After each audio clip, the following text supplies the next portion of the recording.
All right. What's going on, everybody? This is Patrick from Pours and Boxings, as you know, and I'm going to be reviewing WrestleMania 31. This is the WrestleMania that I have not posted on my channel yet, and I am here with a special guest. Please introduce yourself at this time. Clear.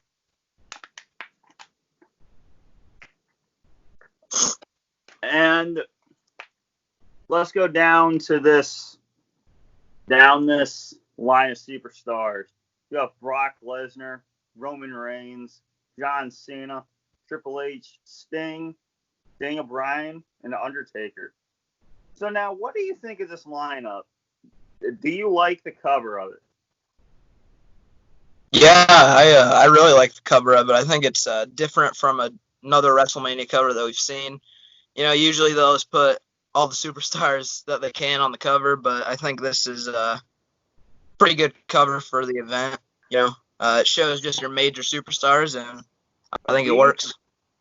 Do you think it's better than this cover from 32? Yeah, I think I do. I like WrestleMania 32's cover, but WrestleMania 31 is pretty great.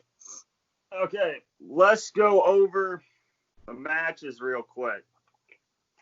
Well, all right. I'm not going to open this flap because we don't know this happened yet. But you have Triple H. You have Triple H with the Terminator, which I've seen every Terminator. So, but that's cool. You have the flap of Sting and Triple H, right? Yep. Am I saying that right? Yeah. And then you just open it up to the stupid Rock and stupid Ronda Rousey. And then you have your other stupid match that shouldn't have happened, Undertaker and Bray Wyatt. Yeah. Okay, what do you think, though? Do you think it's good to have AJ Styles versus Undertaker, or would you have rather seen The Fiend versus Undertaker? That's tough. Because AJ Styles and Undertaker, that's always kind of been a dream match of mine. But, I mean, The Fiend versus Undertaker, that would have been interesting. That would have been really interesting. I think I'd still go with AJ Styles and Undertaker, but I would have had it earlier on. Like maybe even if AJ Styles was here, or I guess at WrestleMania 32, you could have done that. And then The Fiend this year. Mm-hmm. Okay, so let's go over these matches real quick on disc 1. You have Bad News Barrett versus Daniel Bryan versus Jon Moxley. Jon Moxley. Stupid. So stupid. Dolph Ziggler versus the 36-time 24/7 champion R-Truth versus TNA. Patrick, he's not from TNA. TNT World Champion and creator of AEW, Stardust. Stardust, man. And then you have Luke Harper. Now, I really like this match because you have Luke Harper slamming Jon Moxley through a ladder, first of all. Yeah. And that spot is crazy. And my other favorite spot is the Daniel Bryan and Dolph Ziggler head smash. Yeah. But the top. That was a good ending, but that actually ruined Bryan's career. I have a feeling that match and that ending ruined it, and then Bad News Barrett bullhammered him after Sheamus kicked him in the face on that SmackDown, and that just ended it. Yeah. And I posted something on Facebook of the, like, what is your favorite retirement of sad? Like the saddest retirement that I posted last night. Did you see that? I haven't, but yeah, I've seen something like that on like YouTube. I saw someone rank the saddest WWE retirements, and Daniel Bryan, like Edge, they were in there, you know. Mm-hmm. Yeah, that was my favorite spot of the match, and the John Moxley and Luke Harper spot. But then you have Randy Orton versus Seth Rollins. Now, You know? everyone's favorite spot is the hop up RKO out of nowhere. Yeah, that's probably one of the most memorable points of the show. Although there's a lot of memorable parts to the show, that's one of them. Just the curb stomp, gets reversed, and the RKO. That's pretty great. And everyone hates J&J Security, and we will get to that at the latest point in July.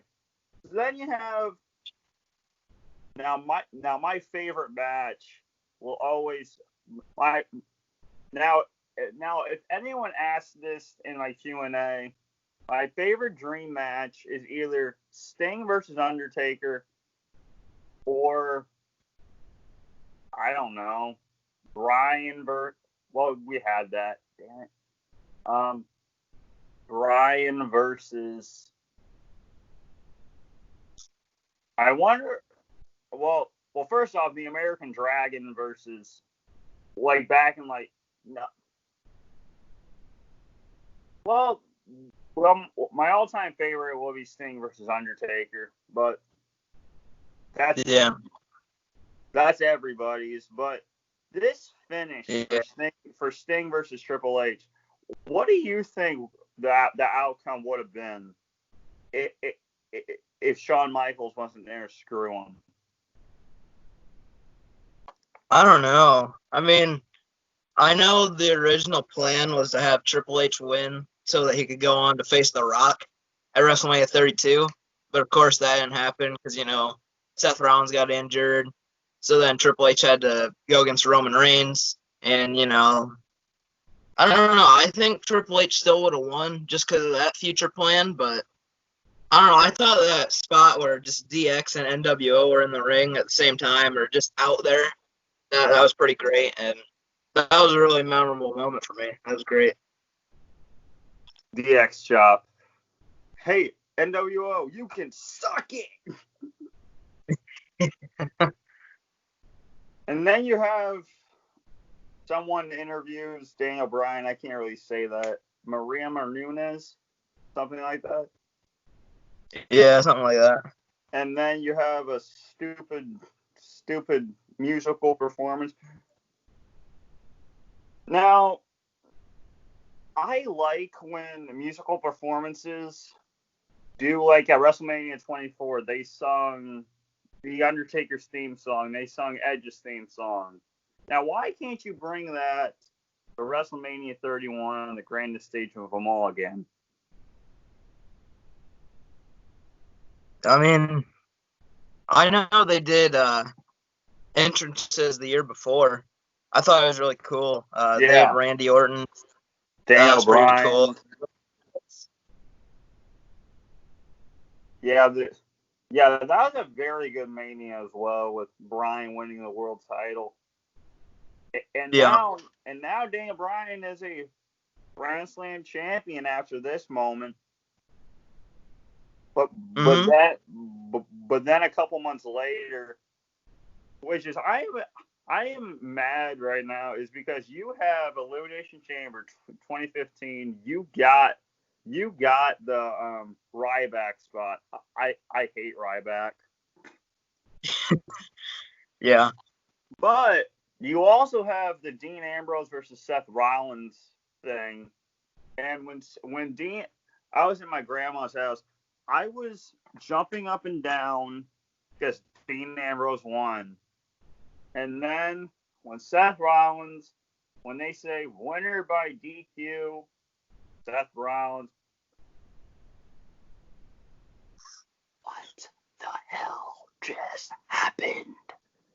Like, I know, right? and that face that Seth Rollins made. Yeah, the face. Yeah, exactly. Great. And then you have AJ Lee and Paige versus the Bella Twins, and I think this was AJ Lee's last pay-per-view. Yeah. Yeah, and then I think the next night she announced that she was retiring. Do you even know how CM Punk left? Because after 6 years, I still don't understand why he left in 2014 or WrestleMania 29, Royal Rumble. Oh yeah, I think it was January 27th he left. Yeah, it was after the Rumble. Because the Rumble was his last show. Yeah. And then he left on Raw after that or something like that. And then you have your weakest match on the card. Rusev versus, hi kids, you can't see me, Mr. Invisible, John Cena. Yeah. Now, I like the Rusev entrance with the tanks. I really like it. That was something different, so I think that was pretty great, especially for his character. But the match was weak. Yeah. Yeah, I mean, they had a match already at Fastlane, and then they had a rematch here where John Cena won the title, which I didn't have a problem with John Cena winning the title, just because I like what he did after it, the open challenges, but Yeah, he put over new stars. Like what I always said about 5 years ago when I was in school to my friends, okay, if Rusev won at Fastlane, he choked John Cena out. Cena's going to win the next month. Yeah. Like, just stop. Just stop saying Rusev is going to win because he won at Fastlane. That doesn't mean shit. I know. I think that was the first loss he ever had, too. It was at WrestleMania. That's kind of... Oh, yeah. Going out on a big limb here. I'm going to win at WrestleMania. Yeah. Oh, no. You had your first loss there, Rusev. Yeah. And then you have, on here, you have the two Cena spots. You have the two championship spots. You have Daniel Bryan on the ladder, that's all my time favorite moment. But we'll get to my all-time favorite moment because that's my favorite moment, but it's not my all-time favorite. Then you have John Cena winning the title. Now I liked that moment because of what he did. Like you said, you had Sami Zayn, Cesaro. Who else? Bad News Barrett. Dean Ambrose, even. John Moxley was trying to win the U.S. title.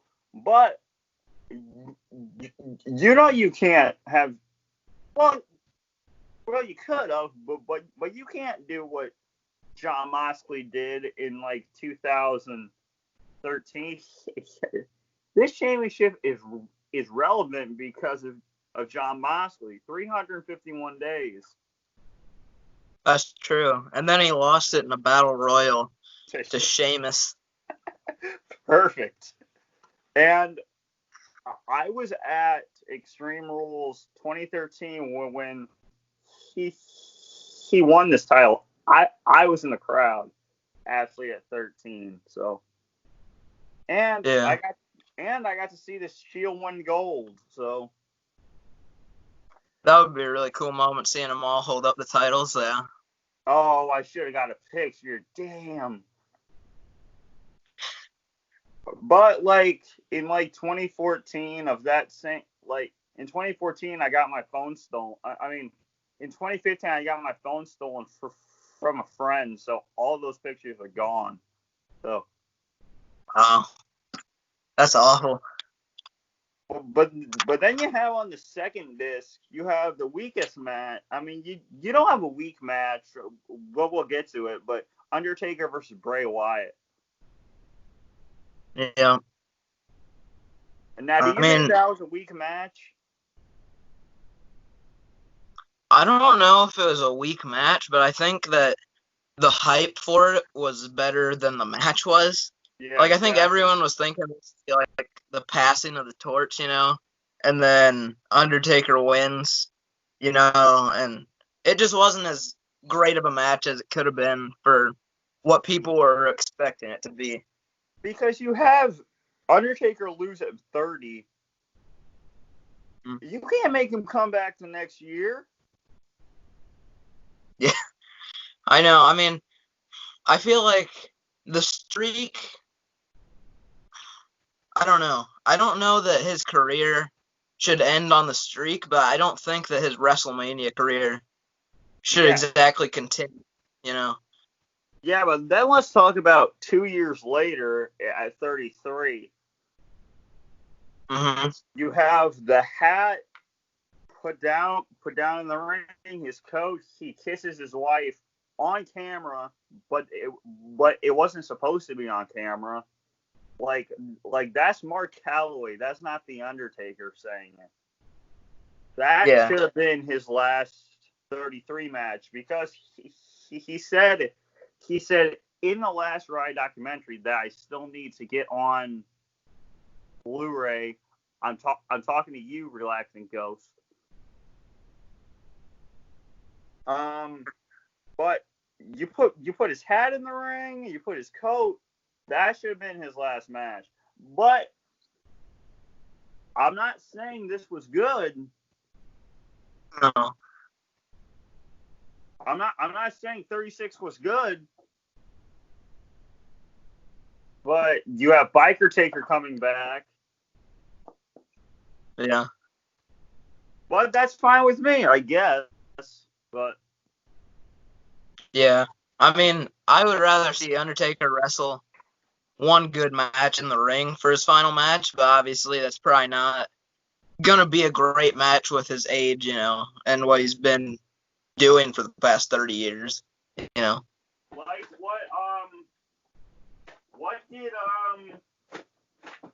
what did Dan the Beast say? It should finish here. Yeah. That's what I've thought that too, like 30 years at Survivor Series, that's this year. If he just shows up there, I mean, that'd be the best way, honestly. He enters the career at Survivor Series, and he ends his career at Survivor Series. That'd be pretty great. Yeah, 1990, 30 years later, and then you just say, I'm retired, bye. Yeah. That's not supposed to happen on a WWE exclusive on the Last Ride. That's not supposed to happen. You're supposed to have this last match with probably Kane, probably. That's what I was thinking. But let's get to the match of the night. Let's get to the match of the night. You have Brock Lesnar and Roman Reigns. Blood in PG era. With Roman Reigns pushing Brock Lesnar into the post. I think it was like 6 F5s. Yeah, it was a lot.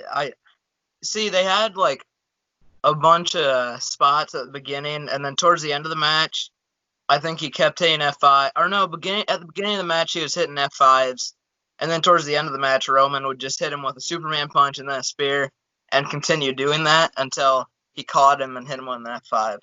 And then, a good thing you didn't spoil it. But then the good thing is, you have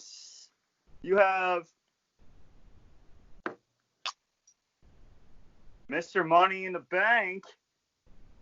Mm-hmm. Me, I'm Mr. Money in the Bank, not Rollins, stupid ass. But you have Seth Rollins after getting RKO'd out of nowhere at the beginning of the show, which was about what? 4 hours? Yeah, because it was like the second match on the show. Wait a minute. Yeah, the second match. And then you have the winner of the match with a curb stomp, with the fireworks going. That was a fantastic. That's a fantastic shot to get on here. I am surprised that whoever made this flap got this, or got this spot. So Yeah. But then you have Connor the Crusher getting into the Hall of Fame. I mean, that 8-year-old kid. Yeah. And then That's cool that they put him Yeah. in there, though. But then you have Macho Man going in. Mhm. You have I'll Be Back going in. Yeah, so what are your thoughts on this thing as a whole? I think it was probably one of the best pay-per-views in the past decade. It's a really good event. It's definitely one you can go back and watch multiple times too. Now, what would you multiple say about, great moments. Yeah, what? What would you say about 25 and 26 and 31? Like, would you go back and watch 25 just for the Taker and Shawn match? Yeah, probably. Or 26. I watched that recently, and yeah, I'd go back and watch that. That was a pretty decent show. Now, I only have the 2-disc set. You have the 3-disc Blu-ray set, so yeah. But what would you put as a letter grade for this? An A, a B? I'd say probably an A-. Really good show. There's not too much that I think with this, but there's certain parts that kind of were not as great as they could have been. But I think the show as a whole was really good. I'll give it the same thing. Well, probably an A-. The match I just didn't like was John Cena and Rusev. Yeah. All right, guys. Well, this has been WrestleMania 31. I want to thank my special guest for being here. And would you like anything to say or? No, thanks for having me on here. I had a lot of fun doing a review on one of my favorite pay-per-views. The best pay-per-view of the year of 2016. A pay-per-view I wish I was at. But Same. But the good part is I have the shirt here.